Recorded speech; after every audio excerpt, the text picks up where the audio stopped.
So I was भर्खर live थिएँ म होइन। आज लक्ष्मी पूजाको दिन 7 बज्न लाग्यो, म भइदिहाल्ने भनेर निस्केको। म एक्लै पशुपतिमा छु अहिले। पशुपतिको तल्लो गेटबाट म भित्र जाँदैछु। सुनसान छ आज पशुपतिनाथ, नत्र अरू बेला यो बाटो मान्छे हुन्थे होइन। आज अहिले चाहिँ खाली छ। मै भर्खर युट्युब लाइभमा थिएँ अनि इभन त मेरो 500 कति सब्सक्राइबर छ, म 2-4 मिनट बसेँ होला, एकजना पनि आएन। त्यही भएर त्योभन्दा बरु म लाइभ रेकर्ड गर्छु, लाइभ भ्लग टाइपको बनाउँछु एउटा भनेर। So I am capturing this. धेरै टाइम भयो मैले रेकर्ड नगरेको आफूलाई यसरी। अनि एज यु क्यान सी आज मान्छे कोही पनि छैन। यतिखेर त धेरै हुन्थे पशुपतिमा है।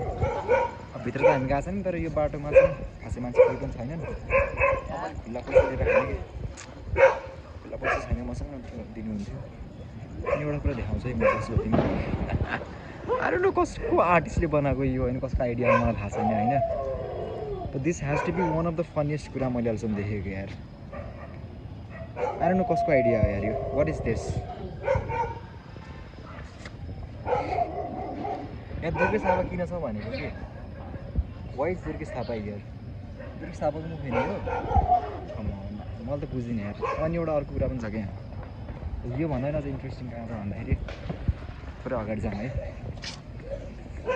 यो भन्दा पनि फनी लागेको मलाई के भन्दाखेरि कि यो मान्छे बनाउने हिन्दू होइन होइन, अरू कुनै धर्मको हुनुपर्छ। त्यही भएर हि हेज नो आइडिया शिवजीको सर्प कहाँनिर हुनुपर्छ भनेर होइन।